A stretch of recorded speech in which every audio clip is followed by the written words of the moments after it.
జ్ఞానంతో ఈ రోజు మహిళల్ని కించపరుస్తూ మహిళల్ని అవమానపరిచినటువంటి పాడి కౌశిక్ రెడ్డికి ఇలాగే సమాధానం చెప్పాలని నేను అనుకుంటున్నాను. రైట్, రజితారెడ్డి గారు జాయిన్ అయ్యారు బీఆర్ఎస్ పార్టీ నుంచి. రజితారెడ్డి గారు, ఏంటి ఇప్పటికే ఎవరైతే నమస్తే అండి, ఎవరైతే పార్టీ మారారో దానికి సంబంధించి ఇప్పుడు ఆల్రెడీ ఇప్పటికే న్యాయ పోరాటం చేస్తున్నారు, మీకు అనుకూలంగా తీర్పు వచ్చిందని మీ నాయకులు మాట్లాడుతున్నారు. బట్ ఈ సందర్భంలో ఇలాంటి వ్యాఖ్యలు ముఖ్యంగా మహిళలను కించపరిచేలాగా ఆ వ్యాఖ్యలు చేయడం ద్వారా అది మొత్తం బూమరాంగ్ అయిందా, లేకపోతే మీ వైపు జనాలు చూస్తున్న దాని దగ్గర నుంచి అది మొత్తం డైవర్ట్ అయిందని అనుమానం ఉంది? ఎందుకు ఇలాంటి వ్యాఖ్యలు చేయడం ద్వారా జరిగే నష్టం ఎక్కువ కదా? అయితే ఇక్కడ ఒకటండి, ముందుగా ప్యానెల్లో ఉన్న పెద్దలందరికీ నమస్తే. ఒక మాట అయ్యలే, కాంగ్రెస్ పార్టీ అధికారంలోకి వచ్చిన 10 నెలల్లో 10ల సంఖ్యలో మహిళల మీద అత్యాచారాలు అయినప్పుడు మరి ఇదే మహిళలు ఎక్కడ పోయినరు? అప్పుడు ఎందుకు ప్రశ్నించలేదండి? మరి ఇప్పుడు కాంగ్రెస్ పార్టీ వచ్చిన 10 నెలల్లో అనేక గురుకుల మహిళ అంటే బాలికల వసతి గృహంలో అనేక ఘటనలు వెలుగు చూసినాయి. మరి అప్పుడు కూడా ఈ మహిళలు మాట్లాడలేదు. మరి నిండు సభలో శ్రీమతి సబితా ఇంద్రారెడ్డి గారిని, మన సునీత లక్ష్మారెడ్డి గారిని సీఎం గారు కించపరిచి మాట్లాడినప్పుడు కూడా ఈ మహిళలు ఖండించలేదు. మహిళా కమిషన్ అనేది కూడా ఎక్కడ పోయిందో తెలియదు. అప్పుడు అసలు మహిళా కమిషన్ ఉన్నదా లేదా కూడా తెలియని టైంలో వీళ్ళు అనూహ్యంగా చాలా విచిత్రంగా ఒక ఎస్సీ మహిళ మీద కూడా పోలీస్ స్టేషన్ లో అన్యాయంగా 3rd డిగ్రీ ప్రయోగించి అవమానాలకు గురి చేసినప్పుడు కూడా ఈ మహిళలు ఎప్పుడు కూడా ప్రశ్నించలేదు, మాట్లాడలేదు, బయటకు రాలేదు. ఇప్పుడు చిన్న సరే, ఇప్పుడు కౌశిక్ రెడ్డి మాట్లాడిందంటే అది కౌశిక్ రెడ్డి గారి మాట కాదు, అది ప్రజల మాట. ఇలా గాంధీ హాస్పిటల్లో మహిళా డాక్టర్ పై నిన్న దాడి జరిగింది, మరి ఏ ఒక్క మహిళ కూడా ఖండించలేదు. మరి ఇలా కౌశిక్ రెడ్డి గారు చెప్పింది బీఆర్ఎస్ పార్టీ నుంచి కాంగ్రెస్ లో చేరిన ఎమ్మెల్యేల గురించి మాట్లాడిండు, కానీ మహిళల గురించి మాట్లాడలేదు. ఇలా వాళ్ళు నియతి తప్పి నిజాయితీ తప్పి పార్టీ మారి ఇవాళ కోర్టు కేసు అనుకూలంగా వస్తే మాట మార్చి మాట్లాడుతున్నారు. కాబట్టి కౌశిక్ రెడ్డి గారు చేతగాని దద్దమ్మల్లాగా మీరు చేతుల గాజులు వేసుకోండి, చీరలు కట్టుకోండి అన్నాడు. వాళ్ళు అన్నమాట ఓకే, ఆయన ఎవరిని అంటున్నారో దాని మీద నిజంగా మీరు అన్నట్టు ఎవరు అబ్జెక్షన్ చేయాల్సిన అవసరం లేదు. కానీ చేతగాని దద్దమ్మల్లాగా చీరలు గాజులు వేసుకోండి అని అంటే ఆ వేసుకునే వాళ్ళందరూ చేతగాని దద్దమ్మల అని అన్వయించుకోవడానికి అవకాశం అక్కడ దొరికింది. చేతగాని దద్దమ్మలు అంటే మనం తీసుకున్న దాన్ని బట్టి ఉంటది.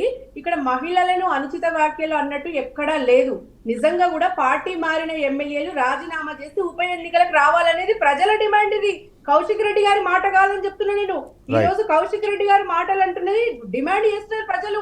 హైకోర్టు తీర్పుతో అరకపూడి గాంధీ గారు మాట మారుస్తూ జనాల దృష్టిలో జోకర్ అయిపోయింది కదండి. ఆయన నకిలీ గాంధీ అయిపోయింది. అలా అడ్డగోలు మాటలు, అడ్డగోలుగా వాళ్ళు నిన్న మొన్న మాట్లాడిన వ్యక్తులు నేను ఇలా కండువానే కప్పుకోలేదు, అది దేవుడు కండువా, నేను ఇంకా బీఆర్ఎస్ లోనే ఉన్నా అని మాట్లాడితే ప్రజలు నవ్విపోరా అండి? మరి నిజంగానే బీఆర్ఎస్ పార్టీ ఉంటే దానికి ఆల్రెడీ కౌంటర్ ప్లాన్ చేసినట్టున్నారు. ఇవాళ వెళ్ళి ఒక్క నిమిషం, ఈ సంస్కారాన్ని స్టార్ట్ చేసింది కాంగ్రెస్ పార్టీ. 2009లో వైఎస్ఆర్ గారు తెలంగాణ వాదాన్ని ఖతం చేయాలి, తెలంగాణ ఉద్యమాన్ని మట్టు పెట్టించాలన్న ఉద్దేశంతో టిఆర్ఎస్ పార్టీ ఎమ్మెల్యేలను కాంగ్రెస్ లో జాయిన్ చేసుకుని ఈ సంస్కృతికి శ్రీకారం చుట్టింది కాంగ్రెస్ పార్టీ. వాళ్ళ మేము కూడా ఇప్పుడు అదే చెప్తున్నాం, చేర్చుకోండి, వాళ్ళ సభ్యత్వాన్ని రద్దు చేసుకొని తీసుకోండి. దానం నాగేందర్ గారు ఒక పార్టీ ఎమ్మెల్యేగా గెలిచిండు, ఇంకో పార్టీ ఎంపీగా పోటీ చేసిండు. ఇది ఎక్కడన్నా ఉందండి ప్రజాస్వామ్యంలో? ఒక పార్టీ ఎమ్మెల్యేగా గెలిచి ఇంకో పార్టీ ఎంపీగా నిలబడ్డాడు. ఇది ఎంత అన్యాయం! ఆయన చేరని పార్టీ లేదు, ఆయన మారని పార్టీ లేదు, ఆయన మాట్లాడని మాట లేదు. ఆయన ఎంతో కించపరిచాడు బీఆర్ఎస్ నాయకులను. మరి రాజకీయ విలువలు గల పార్టీ అయితే కాంగ్రెస్ పార్టీ రాజకీయాలకు అతీతంగా పనిచేస్తుంది అనుకుంటే, విలువలు ఉన్నాయంటే వాళ్ళ చేత్తో వాళ్ళే అనర్హత వేయాలి. నిజంగా కూడా ఇలా కోర్టు తీర్పు అనుకూలంగా వచ్చింది, వాళ్ళు దానికి కట్టుబడి ఉండాలి.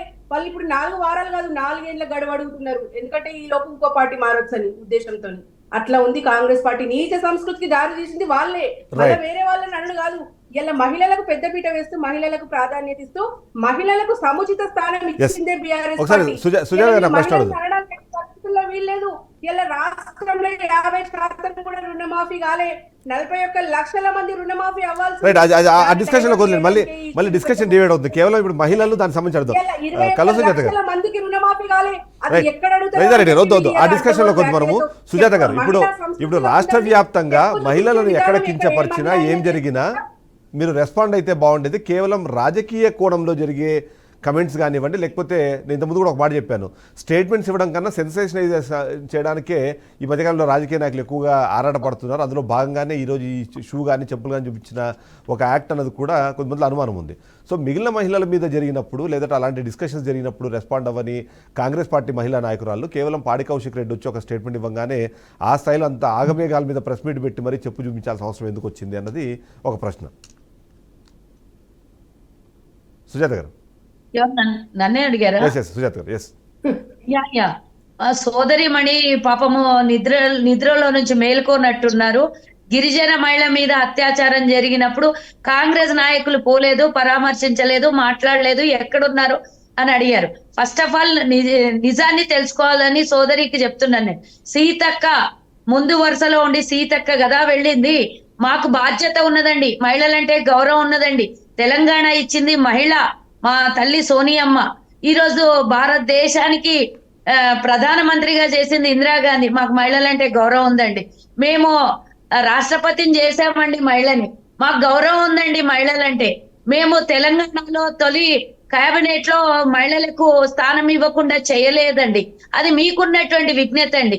తొలి కేబినెట్ తర్వాత మహిళా కమిషన్ మీరు వెయ్యకపోతే మేము రోడ్ల మీద వచ్చి ధర్నాలు, స్వయాన నేను కూడా అందులో ఉన్నా, ధర్నాలు చేస్తే 6 ఏళ్ల తర్వాత మహిళా కమిషన్ వేసినటువంటి దాఖలాలు మీవండి. మేము మహిళా కమిషన్ అడిగి మేము మహిళల కోసం కొట్లాడితే మీ ప్రభుత్వం దిగి వచ్చి మహిళా కమిషన్ వేసిందండి. అది మేము మహిళలకు ఇచ్చినటువంటి ప్రఖ్యాతమైనటువంటి మహిళలకు ఇచ్చినటువంటి గౌరవం అండి. ఈ రోజు మా మహిళలకి గురించి మాట్లాడుతున్నారు కదా, ఎందుకు వచ్చి వీళ్ళు ప్రెస్ మీట్లు పెట్టిండ్రు, ఎక్కడ జరిగినా కూడా మహిళలు రావట్లేదు అని అంటారు. డెఫినెట్ గా కాంగ్రెస్ పార్టీ ముందుగా ఉంటుంది, ప్రతిపక్షం కన్నా ఎక్కువగా. ఎవరిని కూడా మానభంగం చేయమనో మహిళల్ని ఇబ్బంది పెట్టమనో ఏ ప్రభుత్వం కూడా చెప్పదు. కానీ గతంలో కూడా మీ ప్రభుత్వానికి మేము డిమాండ్ చేసింది ఒకటే, ఎక్కడ కూడా మానభంగం చేసినప్పుడు గాని, ఎక్కడ కూడా మహిళల్ని చంపేసినప్పుడు గాని, ఎక్కడ కూడా మీ ప్రభుత్వం స్పందించలేదు గతంలో. కనీసం మహిళా మంత్రులు గాని, మహిళా కమిషన్ చైర్పర్సన్ గాని ఎక్కడ కూడా వచ్చినటువంటి దాఖలాలు గత 10 ఏళ్లలో లేవు. మేమే ముందుగా వెళ్ళి అక్కడ ధర్నాలు చేసినాం. అంతెందుకండి, సింగరేణి కాలనీలో 6 ఏళ్ల పాపకి మానభంగం చేసినప్పుడు 2 రోజులు మేము నడి రోడ్డు మీద కూర్చొని ధర్నా చేసిన తర్వాత మీ మహిళా మంత్రియో ఎంపీనో వచ్చి అక్కడ ఏదో చెక్ ఇయ్యబోయినరు. అక్కడ ఎదుర్కొన్నటువంటి విషయం, సమస్య కూడా మీరు ప్రజల చేత ఎదుర్కొన్నటువంటి సమస్య కూడా మీకు తెలిసినటువంటి విషయం. వరంగల్లో 9 నెలల పాపకి మానభంగం చేసి చంపినప్పుడు మీ మహిళా మంత్రులు గాని, మీరు పెద్దపీట వేసినారని చెప్పుకునేటటువంటి మీ ఆనాటి ప్రభుత్వం గాని ఏం చేసిందో చెప్పాలి. శంషాబాద్ లో చనిపోయినటువంటి మహిళా విషయంలో, ఆడపిల్ల విషయంలో పోలీస్ ఆనాడు వ్యవహారం చేసినటువంటి పద్ధతిని, విధానానికి ఎన్ని రోజుల తర్వాత మీరు తెలంగాణ ప్రజలు ఆ రోజు పూర్తి స్థాయిలో ఖండిస్తే ఆ రోజు ఇమీడియట్ గా ఎన్కౌంటర్ చేసిండ్రే తప్పించి మహిళల మీద ఉన్నటువంటి ప్రేమ కాదు. ఎన్నో చోట అండి మహిళలకి, గిరిజన మహిళకి 3rd డిగ్రీ ప్రయోగించి చంపినటువంటి విషయం మీరు గుర్తుంచుకోవాలండి. ఇవన్నీ చేసినటువంటి మీరు ఈ రోజు మాకొచ్చి శుద్ధపూస మాటలు చెప్పి మేము మహిళల్ని గౌరవించట్లేదు, మహిళలకు పెద్దపీట వేయట్లేదని మీరే చెప్పాలండి. ఇంకెవరన్నా చెప్తారా? ఈ రోజు మొన్న చాకలి ఐలమ్మ వర్ధంతి సందర్భంగా ముఖ్యమంత్రి గారు కోటి ఉమెన్స్ కాలేజ్ ని చాకలి ఐలమ్మ పేరు ప్రకటించినటువంటి విషయము స్పాంటినెంటల్ గా స్పాట్ లో కాంగ్రెస్ పార్టీ, కాంగ్రెస్ ప్రభుత్వం తీసుకున్నటువంటి డిసిషన్స్ మీరు గమనించాలండి.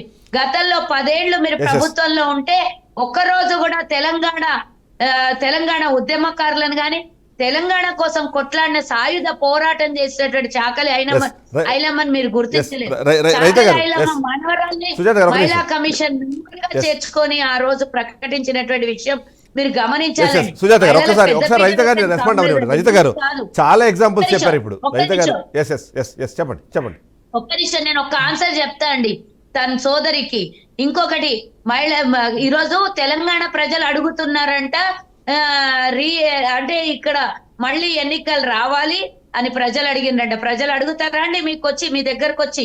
ఆ రోజు ముఖ్యమంత్రిగా ఉన్నప్పుడే మీ ముఖ్యమంత్రి బయటికి వచ్చి ప్రజలతోని కలవలేదు. ఈ రోజు ఇంత వరదలు వచ్చి అల్లాడుతున్నటువంటి ప్రజల్ని కనీసం పరామర్శించినటువంటి మాజీ ముఖ్యమంత్రి చంద్రశేఖరరావు ఎవరినండి ప్రజలు వచ్చి అడుగుతున్నది?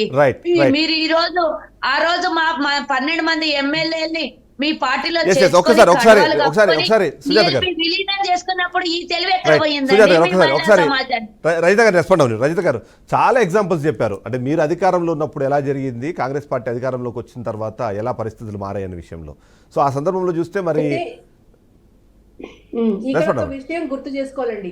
దిశ హత్య కేసులో సత్వరమే న్యాయం చేసిన తెలంగాణ ప్రభుత్వాన్ని మొన్న జూనియర్ డాక్టర్ హత్య కేసు జరిగినప్పుడు అనేక ప్రభుత్వాలు ప్రశంసించినాయి. గుర్తు చేసుకునే ఆ ఘటనను తెలంగాణ ప్రభుత్వం ఎట్లయితే చర్యలు తీసుకుందో ఇక్కడ కూడా అలాంటి చర్యలు తీసుకోవాలని ప్రజలు అమాయకులైన నలుగురిని బలి తీసుకొని దాని వెనకాల ఉన్నటువంటి వీళ్ళు వచ్చిన 10 నెలల్లోనే పదుల సంఖ్యలో వందల వేల అత్యాచారాలు చిన్నపిల్ల అసలు ఓకే మీరు అన్నట్టు సత్వరమే న్యాయం చేసిండ్రేమో మీరు అంటున్నారు. సత్వర న్యాయం గురించి వద్దులేండి, అది ఎప్పటికీ న్యాయ సూత్రాలకి అది విరుద్ధం.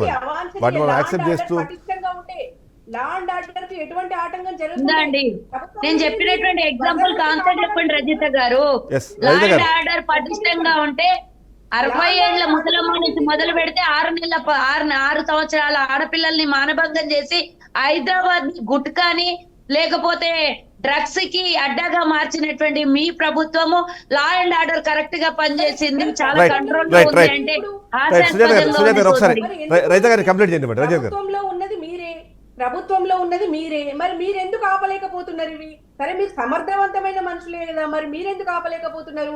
మరి వరదలు వస్తే కేసీఆర్ రాలేదంటున్నారు, మీరు ప్రభుత్వంలో ఉన్నారు, మరి మీరు ఏ పాటి సహాయం చేసినో చూపియండి. మీరు ఎంత ఒక్క నిమిషం ఏమీ లేదు, డైవర్షన్ పాలిటిక్స్ తప్పిస్తే మీరు 10 నెలల్లో కదా నిన్న వాడి కౌశిక్ తోనే ప్రెస్ మీట్ పెట్టించింది ఎవరు? వాడి కౌశిక్ తో ప్రెస్ మీట్ పెట్టించింది ఎవరు రజిత గారు? ఎవరు బీజం వేసారు నిన్న? ఎన్ని మాట్లాడినా మీరు ఎన్ని డైవర్షన్ పాలిటిక్స్ చేసినా 10 మంది ఎమ్మెల్యేలకు తప్పకుండా బై ఎలక్షన్స్ వస్తాయి. ఈ చిత్తుగా ఓడిపోతారు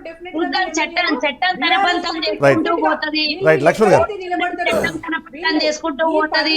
దేనికైనా మేము వెనక్కి తగ్గము, బై ఎలక్షన్లు వచ్చినా తగ్గము, వాళ్ళకు వేటు పడ్డా తగ్గము, ఏమి ఫరక్ పడదు. ఎక్కడైతే నిలబడతారో ఇలాగా 12 మందిని మోసం చేసి కాంగ్రెస్ పార్టీని విలీనం